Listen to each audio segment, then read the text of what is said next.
The Joe Rogan Experience. So suck my dick. I'm going to go up there and give you 150%, but I'm going to go up there and try new shit. Last night I was talking about that we've all as men at one time or another Me Too'd somebody. That's how you learn not to be a Me Too'er, is by Me Too'ing somebody one time, and then you go, that wasn't right, and then I'll never Me Too again. For me, That's I was a weird adjective. Oh, and I started out with it. I opened up with it to really put myself in the fucking hole of debt. Wait, what is? I might as well go out there with a Is that an adverb? What is that? Me Too'ing? Yeah, yeah. Is it okay, a verb? Thank you, Joe. If you meet to somebody? That'd be an adverb, yeah. It's like a, Yeah. The only way you learn how to meet, the only way you learn how to not be a Me Too'er is by Me Too'ing. You shoplifted candy when you were a kid, right? Yes. And your mother told you smacking, she goes, that's not right. Same thing with Me Too'ing. This L.A. is a fucking... Me Too was invented here. They fucked Marilyn Monroe to death. They fucked her to death. Her vaginal thing looked like fucking that fucking embassy in Tehran, whatever they bombed. What was that famous Fatty Arbuckle case where there was a... It's just disgusting people out here. Yeah. This is, you know, between the Bikram documentary, did you see that one? I didn't see that, That filthy fucking animal getting women to suck that fucking 90-degree weather, 6 yoga session dick. That's just cruelty to animals. You could put you in jail for just sucking that dick. You know, Harvey, all that shit happens here. But as us, as men, I did not know that. we all Me Too'd somebody when you were a kid by mistake. And for me, I was in love with this lady named Faye. She was 37, had big juicy tits. She wore hot pants. I was about 14. I had never even seen a vagina, no titties, nothing. And we used to play basketball, and our 2 dogs were blind. She had French poodles, and she had for sure. across the street, and she was so hot. She was 38, and she had a husband that was like 60. He would just barely be alive, like that dude from Texas. That was I just fucking heard second day. I was like, what the hell? And he would watch her because he knew we were savage. So we were going to take her down. She had 2 daughters, and the daughters were badass. But one of my Goombas dated one of the daughters. I never told him I was in love. Every time I played basketball, Faye would come out and the game would just stop. And she'd turn for us, and the sun would shine through her halter. Remember halter tops were big in the 70s?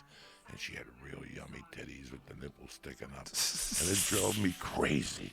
I was 13, 14. I lived through that. I'd see her in the winter with pants on. She looked delicious. Finally, summer of fucking 79. I'm getting all fucked up with some friends of mine. And we're drinking fucking nips. We snorted some angel dust. And we're listening to Led Zeppelin 2. If you're going to fuck anybody, Led Zeppelin 2 is the album to get you. It starts off with a whole lot of love. That just gets your hips moving. And then it goes into the Lemon song. And he's talking about squeeze me, baby, till the juice runs down my leg.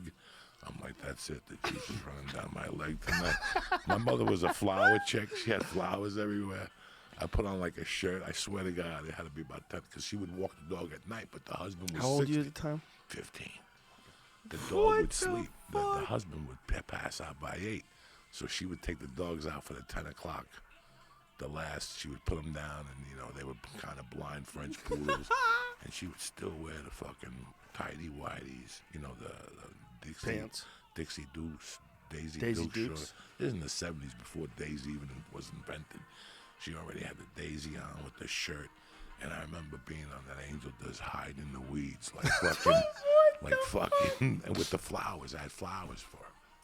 Oh. I was going to bring her flowers. But my plan was to attack her, like just jump her in the thing, throw her down, and give her the flowers. This is how crazy I was. You were going to attack her? Like I couldn't take it no more. Like I wanted to marry her. Like that's how fucked up I was. And you were on Angel Dust. And I was on Angel Dust. It was whatever, THC crystal, call it what you want. It's animal tranquilizer, no matter how you look at it. And I remember that I ran up on her, and she turned. And she goes, Coco, what's going on? I go, and I just stopped, and I go, Faye, I'm in love with you.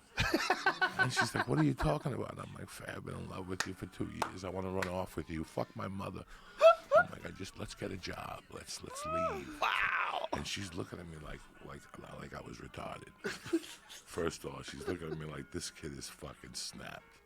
And she goes, you've been drinking. I'm like, I still love you. Take the flowers. And she goes, I'll tell you what, if I divorce my husband, I'll consider it. And I was like, okay, I can live with that. Can I give you a kiss? And I kissed her on the cheek, and I could feel the heat. going up my head. And finally, as I went to turn away, I looked at her legs. She had the juiciest legs in the world. I go, can I touch your thigh? And she goes, go ahead. Joe Rogan, I touched like her kneecap. And my dick just exploded with sperm. I ran away like Steven Seagal. You ever see Steven Seagal run? He runs like a fucking retard with that little limp. You ever see Steven